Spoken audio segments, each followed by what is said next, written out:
Hello दोस्तों, आप सभी को राधे राधे, शाम शाम स्वागत है आप सभी का एक बार फिर से हमारे चैनल नॉलेज कॉर्नर में। दोस्तों, जैसा कि आप सभी लोग जानते हैं, पिछले कई दिनों से हमारी क्लासेज जो है बंद थी। हमारी का मतलब ये है, स्पेशली जो है मेरी क्लास जो है नहीं हो पा रही थी, जिसमें आप मेरे द्वारा पॉलिटी और ज्योग्राफी, हिस्ट्री, ये सारी चीज़ें पढ़ते हैं। और फिर जो है अभी अब क्लास जो है शुरू हो चुकी है, क्योंकि मैं कुछ दिनों के लिए जो है बाहर गया हुआ था, तो ऐसे में आपकी क्लास जो है नहीं ले पाया था। एलटी ग्रेड के एग्ज़ाम के बाद से ही आपकी क्लासेज जो है नहीं हो रही थी।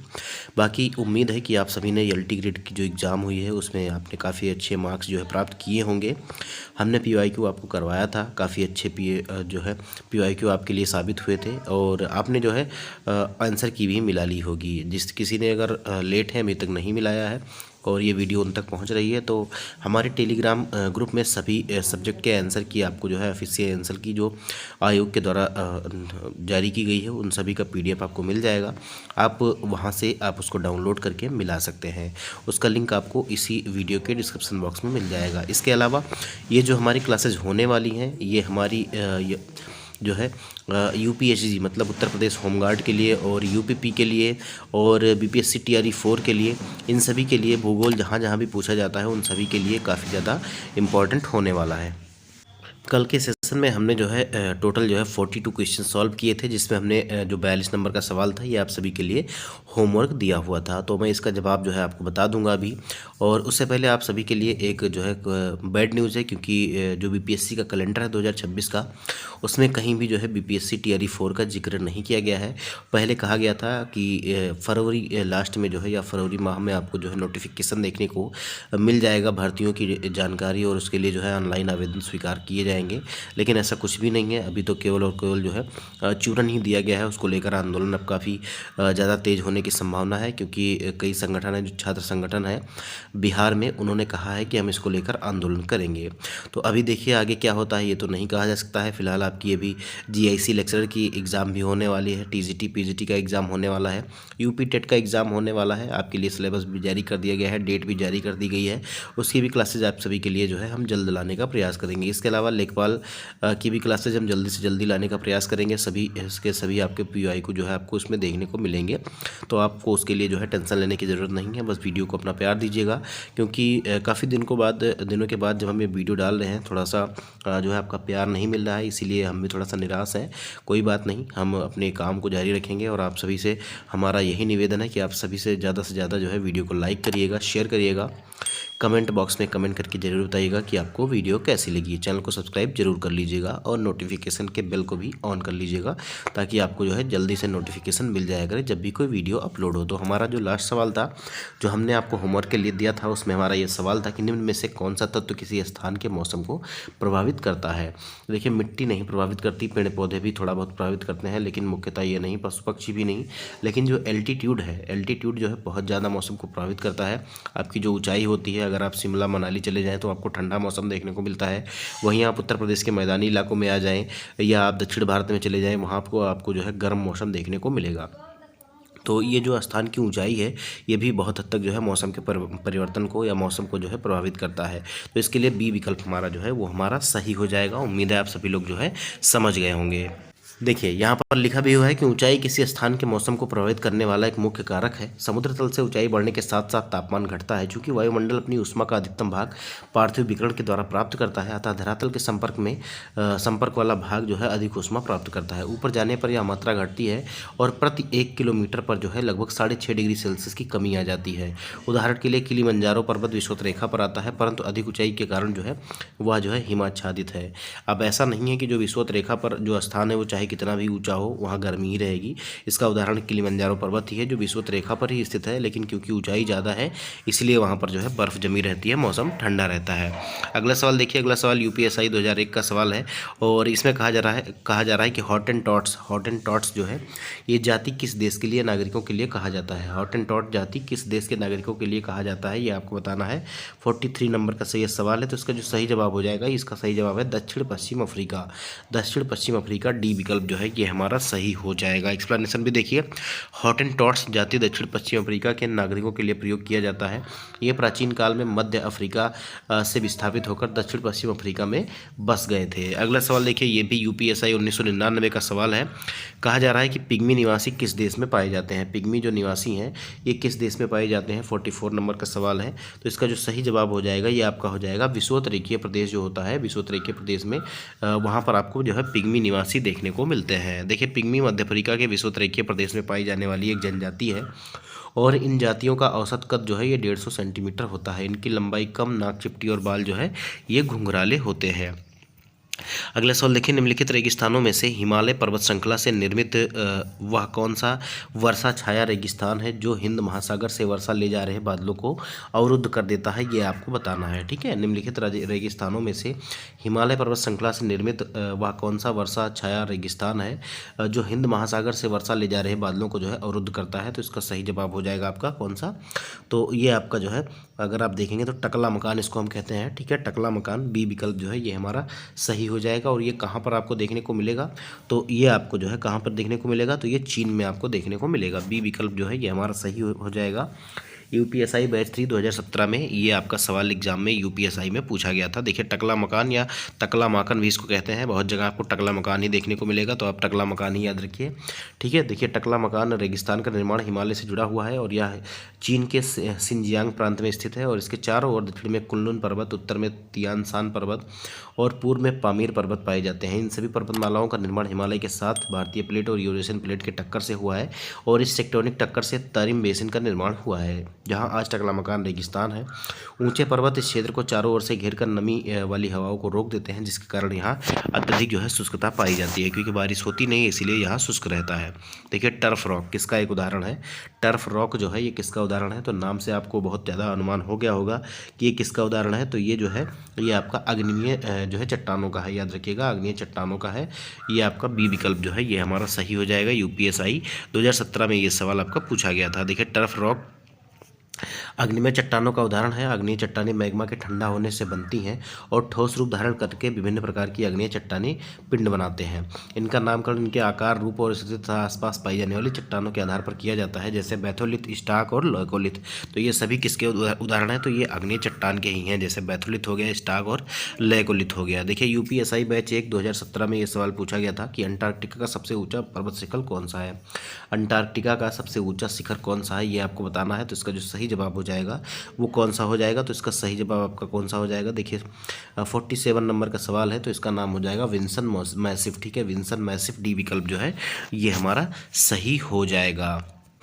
देखिए, इसका एक्सप्लेनेशन भी थोड़ा देख लीजिए, क्योंकि एक्सप्लेनेशन से भी आपके सवाल बन सकते हैं, इसीलिए मैं किसी भी सवाल का जो है एक्सप्लेनेशन नहीं छोड़ रहा हूँ। देखिए, विंसन मैसिफ जो है ये अंटार्कटिका के एल्सवर्थ पहाड़ियों की सेंटिनल पर्वतमाला नामक शाखा में स्थित एक बड़ा पर्वत मैसिफ है और यह दक्षिणी ध्रुव से 1200 किलोमीटर दूर स्थित है। ज्ञातव्य है कि विंसन मैसिफ और विंसन पर्वत दो अलग अलग भौगोलिक इकाइयाँ मानी जाती हैं। विंसन पर्वत की ऊंचाई जो है 4892 मीटर है, जो कि अंटार्कटिका महाद्वीप का सबसे ऊंचा बिंदु है। अगला सवाल देखिए, आल्प्स पर्वत कहाँ से देखा जा सकता है। यूपीपी कंप्यूटर ऑपरेटर में ये सवाल पूछा गया था 2016 में। तो आल्प्स पर्वत जो है कहाँ से देखा जा सकता है, तो ये स्विट्जरलैंड से देखा जा सकता है आसानी से। तो सी विकल्प जो है ये हमारा सही हो जाएगा। कौन सा विकल्प, सी विकल्प सही हो जाएगा। देखिए, आल्प्स मध्य यूरोप की सबसे बड़ी पर्वतमाला है। दक्षिण पश्चिम से पूर्वोत्तर की ओर चलने वाली यह पर्वतों की श्रेणी लगभग 1200 किलोमीटर लंबी है। 8 यूरोपीय देशों से निकलती है और आल्प्स पर्वत की सबसे ऊंची चोटी जो है माउंट ब्लैंक है, या माउंट ब्लैंक है, याद रखिएगा 4807 मीटर है। आल्प्स पर्वत को जो है स्विट्जरलैंड से देखा जा सकता है। तो इसका सी विकल्प जो है ये हमारा सही हो जाएगा।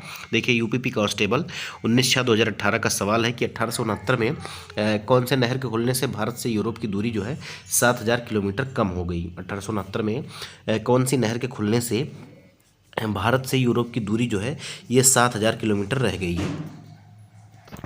तो इसका जो सही जवाब हो जाएगा वो आपका हो जाएगा स्वेज नहर। अब आपको ये बताना है कि स्वेज नहर जो है वो कौन सागर से जो है कौन से सागर को जोड़ती है। तो इसका जो सही जवाब है मैं आपको बता देता हूँ। स्वेज नहर जो है ये लाल सागर को जो है भूमध्य सागर से जोड़ती है और इसका निर्माण जो है 1859 में एक फ्रांसीसी इंजीनियर फर्डिनेंड द लेसेप्स की देखरेख में शुरू हुआ था। इसकी लंबाई इसके निर्माण के समय में जो है 164 किलोमीटर थी, लेकिन अभी जो इसकी लंबाई है वो 193.30 किलोमीटर है। 1869 में ये पहली बार जो है इसमें यातायात के लिए इसको खोला गया था और तब से जो है ये इससे जो है आवागमन हो रहा है। और इसके बनने के बाद जो है यूरोप और जो है भारत की दूरी लगभग 7,000 किलोमीटर जो है कम हो गई, नहीं तो जहाज़ों को जो है घूम कर जाना पड़ता था। और इसका सी विकल्प जो है ये हमारा सही हो जाएगा। अगला सवाल देखिए, सुएज नहर किन दो जल निकायों को जोड़ती है? तो अभी थोड़ी देर पहले ही मैंने बताया, यूपीएसआई का सवाल है 2021 का। सुएज नहर जो है ये भूमध्य सागर को किससे जोड़ती है? लाल सागर को जोड़ती है। तो इसका बी विकल्प जो है ये हमारा सही हो जाएगा। कब ये यातायात के लिए शुरू की गई थी? तो 1869 में शुरू की गई थी, याद रखिएगा। अगला सवाल देखिए, अब यहाँ पर एक सवाल ये भी बनता है कि उत्तरी सीमा पर कौन सा पोर्ट है और दक्षिणी सीमा पर, तो इसको भी देख लीजिए। देखिए यहाँ पर जो है अगर हम देखें तो उत्तरी सीमा पर जो है पोर्ट सुएज है और दक्षिणी सीमा पर इसके जो है पोर्ट सईद बंदरगाह स्थित है। तो ये दोनों नाम आप लोग याद रखिएगा, ठीक है। अगला सवाल देखिए, किस नदी पर जो है सुक्कुर बैराज स्थित है? यूपीएसआई 1999 का सवाल है। जो सुक्कुर बैराज है ये कौन सी जो है नदी पर स्थित है? तो इसका जो सही जवाब हो जाएगा ये सिंधु नदी पर है। बी विकल्प जो है ये हमारा सही हो जाएगा। देखिए सुक्कुर बैराज पाकिस्तान के सिंध प्रांत में सिंधु नदी पर स्थित एक बांध है और इसे जो है ब्रिटिश काल में बनाया गया था। ब्रिटिश काल में इस बैराज को लाइट बैराज के नाम से भी जाना जाता था। अगला सवाल देखिए, 52 नंबर का सवाल है। कहा जा रहा है कि निम्न में से कौन सा महासागर विश्व में सबसे अत्यधिक बड़ा है? ये आपको बताना है। सबसे बड़ा महासागर कौन सा है? तो सबसे बड़ा जो महासागर है, बहुत ही आसान सा सवाल है। यहाँ पर इंग्लिश में दिया हुआ है तो इंग्लिश में आपको कन्फ्यूज नहीं होना है। पैसिफिक ओशियन, जिसको हम प्रशांत महासागर कहते हैं, यही आपका जो है सही हो जाएगा।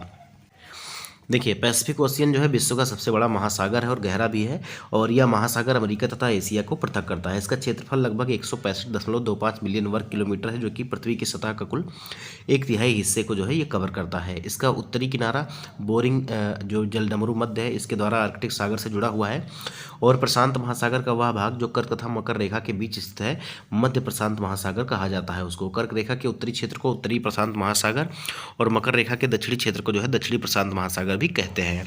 अगला सवाल देखिए, किस प्रकार के ज्वालामुखियों को पृथ्वी के सभी ज्वालामुखियों में सबसे बड़ा माना जाता है? किस प्रकार के ज्वालामुखियों को पृथ्वी के सबसे जो है सभी ज्वालामुखियों में सबसे बड़ा माना जाता है, ये आपको बताना है। तो इसका जो सही जवाब हो जाएगा ये आपका हो जाएगा ढाल ज्वालामुखी। ढाल ज्वालामुखी ए विकल्प जो है ये हमारा सही हो जाएगा। देखिए ढाल ज्वालामुखी को पृथ्वी के सभी ज्वालामुखियों में सबसे बड़ा माना जाता है। इसमें उतले पुतले किनारे होते हैं और ये कम चिपचिपाहट के द्वारा लावा का प्रवाह करते हैं। हवाई द्वीप पर मोना लहुआ एक सील्ड ज्वालामुखी का सबसे अच्छा उदाहरण है और मिश्रित ज्वालामुखी इन्हें जो है स्टेंटो वोल्केनो के नाम से भी जाना जाता है। ये शंकु के आकार का ज्वालामुखी है जो लावा, प्यूमिस, ऐश की कई परतों से निर्मित होता है। क्योंकि ये तरल पदार्थ लावा के बजाय चिपचिपी सामग्री की परतों से निर्मित होते हैं। मिश्रित ज्वालामुखी गोल शंकु के बजाय ऊंची चोटियां बनाते हैं। मयाना ज्वालामुखी फिलीपींस, जापान में और फ्यूजियामा और माउंट रेनियर जो है अमेरिका आदि में स्थित ये जो है मिश्रित ज्वालामुखी के उदाहरण है। अब देखिए काल्डेरा आपने पढ़ा होगा। काल्डेरा जो है ये शंकु के शीर्ष के भाग पर ज्वालामुखी प्रक्रिया के द्वारा बने विस्तृत गर्तानुमा आकृति को जो है काल्डेरा कहते हैं। यहाँ से भी सवाल आपके बनते हैं। और मध्य महासागरीय ज्वालामुखी या किसी महासागर के जल के अंदर प्लेट विवर्तनिकी द्वारा एक पर्वतमाला होती है जो सामान्यतः कई पर्वतीय श्रृंखलाओं द्वारा निर्मित होती है और इनके बीच में एक लंबी रिफ्ट घाटी चलती है। अगला सवाल देखिए 54 नंबर का सवाल है। सक्रिय ज्वालामुखियों की मौजूदगी के कारण निम्नलिखित में से किस क्षेत्र को रिंग ऑफ फायर कहा जाता है? तो रिंग ऑफ फायर जो है कहाँ पाया जाता है, कौन से क्षेत्र में? तो इसका सही जवाब है ये प्रशांत महासागर में ये आपको देखने को मिलता है। प्रशांत के रिंग जो है इनको रिंग ऑफ फायर कहा जाता है क्योंकि यहाँ पर जो है कई सारे सक्रिय ज्वालामुखी उपलब्ध हैं। बी विकल्प जो है सही हो जाएगा। यूपीएसआई 2021 का ये सवाल है। देखिए सक्रिय ज्वालामुखियों की मौजूदगी के कारण प्रशांत महासागर या प्रशांत के जो है पैसिफिक क्षेत्र को रिंग ऑफ फायर कहा जाता है।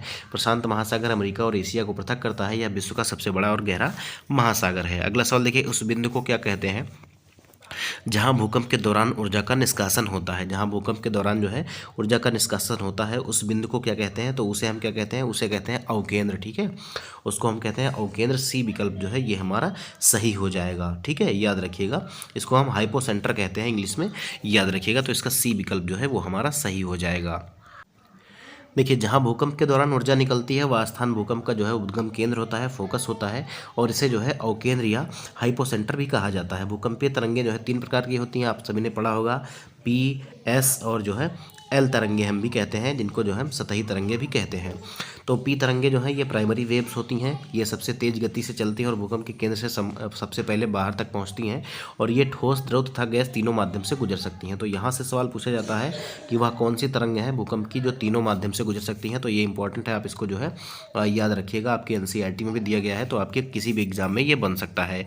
इसके अलावा यस तरंगे हैं, इनको जो है सेकेंडरी वेव्स भी हम कहते हैं, और ये जो है P तरंगों से धीमी गति से चलती हैं और केवल जो है ठोस से ही गुजर सकती हैं। सतही तरंगे, ये जो है पृष्ठीय तरंगे भी इनको कहते हैं। ये तरंगे पृथ्वी की सतह पर सबसे अंत में पहुंचती हैं और इनकी गति अत्यधिक धीमी होती है, परंतु ये तरंगे सबसे अधिक विनाशकारी होती हैं। इमारतों, पुलों और सड़कों को सबसे ज़्यादा नुकसान जो है इन्हीं तरंगों से होता है। अगला सवाल देखिए, किसे गार्डन सिटी कहा जाता है? किसे जो है गार्डन सिटी कहा जाता है? UPSI 1999 का ये सवाल है, इसका सही जवाब हो जाएगा शिकागो। शिकागो को जो है गार्डन सिटी कहा जाता है। ए विकल्प जो है ये हमारा सही हो जाएगा। देखिए शिकागो कहाँ पर है? तो यह संयुक्त राज्य अमेरिका का तीसरा सबसे बड़ा शहर है और यहाँ पर आबादी तीसरी सबसे ज़्यादा है। ठीक है, इसे गार्डन सिटी और हवा वाला शहर के नाम से जाना जाता है, जबकि भारत के राजस्थान की राजधानी जयपुर को पिंक सिटी के नाम से जाना जाता है। आप सभी लोग जानते ही होंगे। अगला सवाल देखिए, भारत में निम्नलिखित में से किस रेडियोधर्मी धातु का विश्व का सबसे बड़ा भंडार मौजूद है? भारत में निम्नलिखित में से किस रेडियोधर्मी धातु का सबसे बड़ा भंडार जो है मौजूद है? तो इसका सही जवाब हो जाएगा थोरियम। ठीक है, थोरियम कहाँ पे है? डी विकल्प में है, इसीलिए डी विकल्प सही हो जाएगा। UPP कांस्टेबल 27/1/2019 के क्वेश्चन पेपर में ये सवाल पूछा गया था। देखिए थोरियम रेडियोधर्मी धातु का विश्व में सबसे बड़ा भंडार भारत में मौजूद है। थोरियम धातु की खोज जो है 1828 ईस्वी में बर्जीलियस ने थ्योराइट अयस्क से की थी। इसके अनेक अयस्क जो है ज्ञात है, परंतु मोनोजाइट इसका सबसे महत्वपूर्ण स्रोत है और विश्व में मोनोजाइट का सबसे बड़ा भंडार भारत के केरल राज्य में है। मोनोजाइट बालू में आपको ये थोरियम देखने को मिलता है। अगला सवाल देखिए, भूकंप की तीव्रता मापने वाला पैमाना कौन सा है? भूकंप की तीव्रता को मापने वाला पैमाना कौन सा है, ये आपको बताना है। 58 नंबर का सवाल है और इसका सही जवाब कौन सा हो जाएगा? UPSI 2017 में ये सवाल पूछा गया था, तो इसका सही जवाब हो जाएगा रिक्टर पैमाना। ठीक है, रिक्टर पैमाना जो है ये भूकंप की जो है तीव्रता को मापता है। देखिए भूकंपीय घटनाओं का मापन भूकंपीय तीव्रता के आधार पर अथवा आघात की तीव्रता के आधार पर किया जाता है। भूकंपीय तीव्रता का मापन रिक्टर पैमाने पर किया जाता है। रिक्टर पैमाने पर भूकंप की तीव्रता को 1 से 10 तक की जो है गणितीय संख्या में मापा जाता है, जबकि आघात की तीव्रता गहनता को इटली के भूकंप वैज्ञानिक मार्केली के नाम पर जाना जाता है। यह झटकों से हुई प्रत्यक्ष हानि द्वारा निर्धारित की जाती है और इसकी गहनता जो है 1 से 12 तक होती है। अगला सवाल देखिए, भूकंप जो सतह पर चट्टान के विस्फोट से उत्पन्न भूकंपीय तरंगों के कारण खानों में होते हैं, उन्हें क्या कहा जाता है? भूकंप जो सतह पर चट्टान के विस्फोट से उत्पन्न भूकंपीय तरंगों के कारण खानों में होते हैं, उन्हें क्या कहा जाता है? तो इसका सही जवाब जो हो जाएगा ये आपका हो जाएगा विस्फोट भूकंप, क्योंकि ये माइन लगाकर जो है विस्फोट कराए जाते हैं। सी विकल्प जो है ये हमारा सही हो जाएगा। और ये UPSI बैच जो है 3/2017 में ये सवाल आपका पूछा गया था। देखिए वैसे तो भूकंप जो है एक प्राकृतिक घटना है, आप सभी लोग जानते हैं, जिसमें ऊर्जा के निकलने के कारण विनाशक तरंगें उत्पन्न होती हैं और जो सभी बिंदुओं में फैल जाती हैं और विस्तृत तबाही मचाती हैं, ऐसा लिखा गया है। ऐसे भूकंप जो सतह पर चट्टान के विस्फोट से उत्पन्न भूकंपीय तरंगों के कारण खानों में होते हैं, उन्हें विस्फोट भूकंप कहा जाता है। जबकि विवर्तनिक भूकंप भ्रंशतल के किनारे चट्टानों के खिसक जाने के कारण उत्पन्न होते हैं। जलाशय प्रेरित भूकंप बड़े बड़े बांध वाले क्षेत्रों में उत्पन्न होते हैं तथा भूकंप भूगर्भिक तरंगों के माध्यम से जो है उत्पन्न होते हैं। अगला सवाल देखिए, विषुवीय बसंत। ठीक है, विषुवीय बसंत ज्वार प्रत्येक बार जो है कितनी अवधि के बाद घटित होता है, ये आपको बताना है। मतलब ज्वार जो है कितनी अवधि के अगर एक बार हुआ तो फिर कितनी अवधि के बाद दोबारा होगा, ये आपको बताना है। 60 नंबर का जो सवाल है इसका जो सही जवाब हो जाएगा ये आपका कौन सा हो जाएगा? तो इसका सही जवाब आपका हो जाएगा ये जो है 6 महीने। ठीक है, 6 महीने ए विकल्प जो है ये हमारा सही हो जाएगा। UPSI में ये भी सवाल आपका पूछा गया था। देखिए ग्रेगरियन वर्ष के आरंभ होते समय जनवरी माह में सूर्य दक्षिणी गोलार्ध में होता है और वहाँ से उत्तरी गोलार्ध को अग्रसर होता है। वर्ष के समाप्त होने पर दिसंबर माह तक जो है सूर्य उत्तरी गोलार्ध से होते हुए पुनः दक्षिणी गोलार्ध पर पहुंच जाता है और इस तरह से सूर्य वर्ष में 2 बार भूमध्य रेखा के ऊपर से गुजरता है। इन दोनों बार विषुवतीय या विषुवीय जो ज्वार की उत्पत्ति होती है वो होती है, अर्थात वर्ष में 2 बार होता है और इनके बीच अंतराल जो होता है ये 6-6 माह का होता है। अगला सवाल देखिए, ज्वार भाटा की उत्पत्ति का कारण है। अब ज्वार भाटा की उत्पत्ति का कारण क्या है ये आपको बताना है, तो उसका सही जवाब हो जाएगा चंद्रमा का गुरुत्वाकर्षण बल जो है यही ज्वार और भाटा की उत्पत्ति का कारण बनता है। सी विकल्प इसका जो है ये हमारा सही हो जाएगा। अगला सवाल देखिए, भूकंप की तीव्रता किस उपकरण द्वारा मापी जाती है? तीव्रता जो है ये किससे मापी जाती है? तो तीव्रता जो है ये सिस्मोग्राफ से मापी जाती है, याद रखिएगा। डी विकल्प जो है ये हमारा सही हो जाएगा। कौन सा विकल्प? विकल्प डी हमारा जो है ये हमारा सही हो जाएगा। अगला सवाल देखिए, पंपास। पंपास में जो है इसमें समशीतोष्ण घास के मैदान कहाँ पर पाए जाते हैं? जो पंपास हैं ये कहाँ पर आपको देखने को मिलता है, ये आपको बताना है। 63 नंबर का जो सवाल है, तो पंपास आपको जो है मुख्यतः जो है दक्षिण अमेरिका में देखने को मिलते हैं। तो इसका ए विकल्प जो है ये हमारा सही हो जाएगा। कौन सा विकल्प? विकल्प ए जो विकल्प ए जो है हमारा वो हमारा सही हो जाएगा, दक्षिण अमेरिका। देखिए यहाँ पर बहुत ही इंपॉर्टेंट कुछ घास के मैदान दिए गए हैं, आप इसको इग्नोर मत करिएगा, इसको सबको याद करिएगा, यहाँ से सवाल आपके एग्जाम में बनते हैं। देखिए प्रेरी घास के मैदान जो है उत्तरी अमेरिका में, यूएसए में, वेल्स जो है ये अफ्रीका या दक्षिण अफ्रीका में हम कह सकते हैं, सवाना जो है पूर्वी अफ्रीका में, लानोज जो है वेनेजुएला में, और डाउन्स जो है ऑस्ट्रेलिया में, और कैंटरबरी जो है ये न्यूजीलैंड में। स्टेपीज जो है ये पश्चिम रूस और यूरेशिया या मध्य एशिया में आपके पाए जाते हैं। देखिए प्रेरी कहाँ पाए जाते हैं ये आपको बताना है। तो अभी मैंने आपको बताया कि जो प्रेरी पाए जाते हैं ये आपको जो है कहाँ पर देखने को मिलेंगे? तो उत्तरी अमेरिका में आपको देखने को मिलेंगे। तो इसका ए विकल्प जो है ये हमारा सही हो जाएगा। कौन सा विकल्प? विकल्प ए हमारा जो है ये सही हो जाएगा। यूपीएससी 2021 में ये सवाल पूछा गया था। अब देखिए यहाँ पर विश्व के प्रमुख उष्णकटिबंधीय घास के मैदान आपको देखने को मिलेंगे। अब सबसे पहले जब ये सवाल पूछा जाता है तो ऐसे ही पूछा जाता है कि निम्नलिखित में से कौन जो है शीतोष्ण घास का मैदान है और कौन जो है उष्णकटिबंधीय घास का मैदान है। तो इसी तरह के सवाल आपसे पूछे जाते हैं। देखिए सवाना जो है ये सभी उष्णकटिबंधीय घास के मैदान है। अफ्रीका में कैंपस जो है ये आपका ब्राज़ील में, सेल्वास जो है अमेजन घाटी में, और लानोज जो है ये आपका वेनेजुएला में आपको देखने को मिलता है। तो अभी हमने देखा था पंपास जो है ये समशीतोष्ण घास का मैदान है और ये जो है दक्षिण अमेरिका में आपको देखने को मिलता है। देखिए हीरे, सोने और प्लेटिनम का सबसे बड़ा उत्पादक कौन सा महाद्वीप है ये आपको बताना है। देखिए महाद्वीप की बात हो रही है तो हीरे, सोने और जो है प्लेटिनम का सबसे बड़ा उत्पादक कौन सा महाद्वीप है? तो ये आपका अफ्रीका महाद्वीप हो जाएगा। बी विकल्प जो है ये हमारा सही हो जाएगा। यूपीएससी 2021 में ये सवाल आपका पूछा गया था। देखिए भूपर्पटी में कार्बोनेट, कोयला और पेट्रोलियम जैसे खनिजों के रूप में मौजूद कार्बन का प्रतिशत जो है कितना है ये आपको बताना है। भूपर्पटी जो है इसमें कार्बोनेट, कोयला और पेट्रोलियम जैसे खनिजों के रूप में मौजूद कार्बन का कुल प्रतिशत जो है ये कितना है? तो इसका सही जवाब हो जाएगा 0.02%। 0.02% यूपीएससी 12/11/2021 में ये सवाल आपका पूछा गया था। देखिए भूपर्पटी में कार्बोनेट, कोयला और पेट्रोलियम जैसे खनिजों के रूप में मौजूद कार्बन जो है ये 0.02% है। भूपटल की संरचना में क्रमशः ऑक्सीजन 46.60%, सिलिकॉन 27.72%, एल्यूमिनियम 8.13%, लोहा 5%, कैल्शियम 3.63%, सोडियम 2.83%, पोटेशियम 2.59% एवं मैग्नीशियम जो है ये 2.09% है। पृथ्वी के भूपर्पटी का 28% भाग जो है इन्हीं तत्वों से मिलकर बना है। अगला सवाल देखिए, निम्नलिखित में से कौन सी एक जो है रूपांतरित चट्टान है? कौन सी एक जो है रूपांतरित चट्टान है ये आपको बताना है। तो इसका जो सही जवाब हो जाएगा ये आपका कौन सा हो जाएगा? देखिए ये हो जाएगा सीनाइट। ठीक है, सीनाइट हो जाएगा, ये आपका बी विकल्प जो है ये हमारा सही हो जाएगा। देखिए अवसादी और अग्नेय चट्टान पर जब ताप और दबाव पड़ता है तो ये जो है परिवर्तन के स्वरूप जो है ये रूपांतरित चट्टान में बदल जाती हैं। तो इसी को हम क्या कहते हैं? रूपांतरित चट्टान कहते हैं। इसको आप लोग याद रखिएगा, इसका एक्सप्लेनेशन भी मैं आपको दिखा देता हूँ। देखिए अवसादी और अग्नेय चट्टानों में ताप और दबाव के कारण परिवर्तन या रूपांतरण हो जाने से रूपांतरित चट्टान का निर्माण होता है। रूपांतरित या कायांतरित चट्टानों के उदाहरण हैं नीस, सीनाइट, ग्रेफाइट, क्वार्टजाइट, स्लेट, संगमरमर, फाइलाइट इत्यादि। अगला सवाल देखिए, किम्बरल हीरे की खदान जो है ये कौन से महाद्वीप में है? किम्बरल जो हीरे की खदान है ये कौन से महाद्वीप में स्थित है ये आपको बताना है। तो इसका सही जवाब हो जाएगा अफ्रीका में। ठीक है, डी विकल्प इसका सही हो जाएगा। ये भी यूपीएससी का ही सवाल है।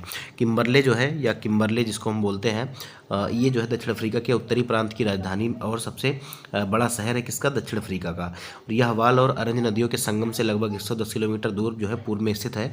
किम्बरले हीरे की खदानों के लिए जो है प्रसिद्ध है। अगला सवाल देखिए, जीवाश्म किस प्रकार के सेल में पाए जाते हैं? तो जीवाश्म जो है ये कौन से प्रकार के सेल में पाए जाएंगे?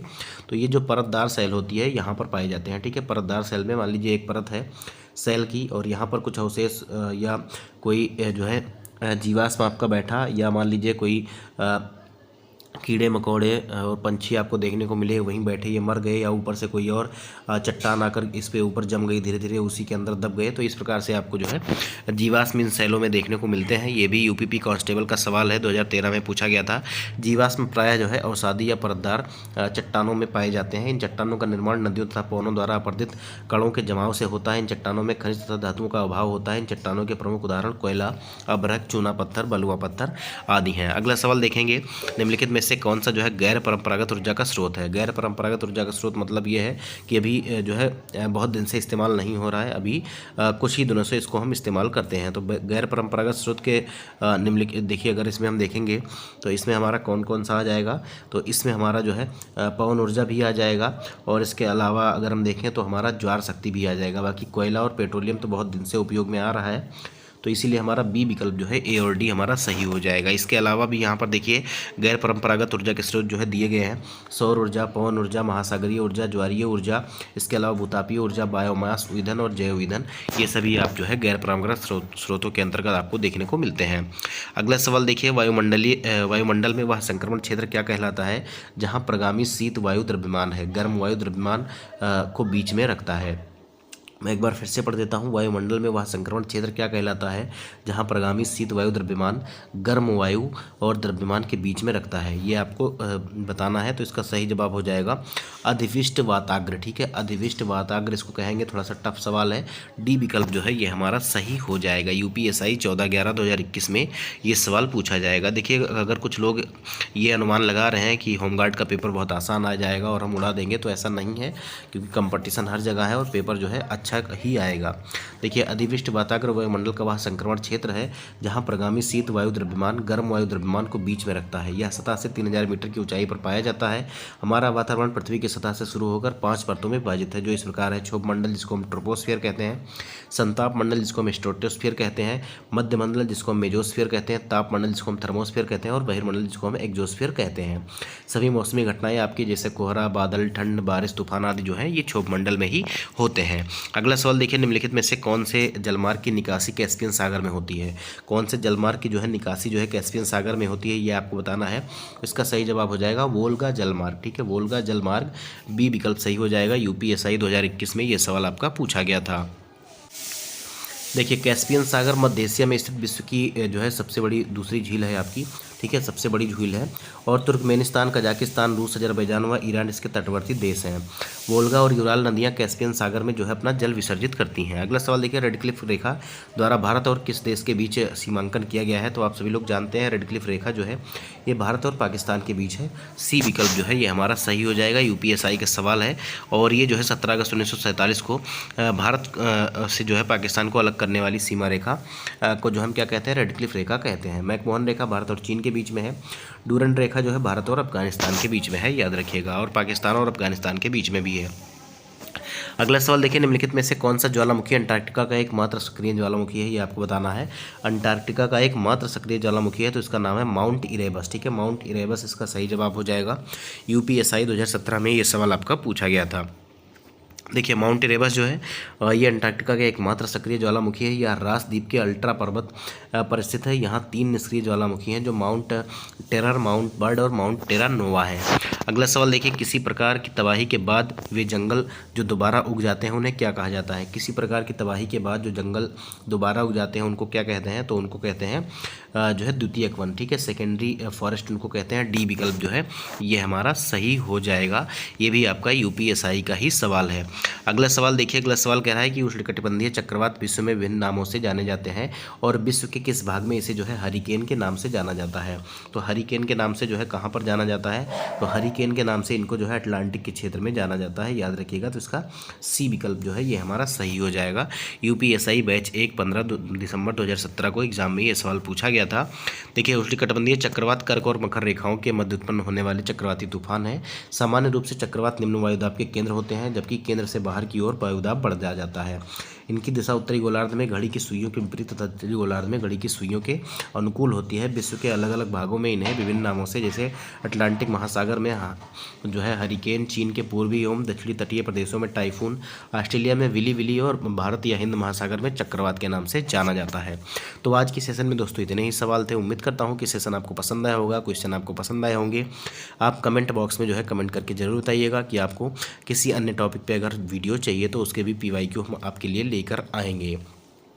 आप सभी से निवेदन है कि हमारी मेहनत को थोड़ा सा सपोर्ट कीजिएगा, चैनल को सब्सक्राइब करिएगा, वीडियो को लाइक करिएगा और ज़्यादा से ज़्यादा अपने दोस्तों में शेयर करिएगा। मिलते हैं हम अगले वीडियो में, तब तक के लिए जय हिंद, जय भारत, धन्यवाद।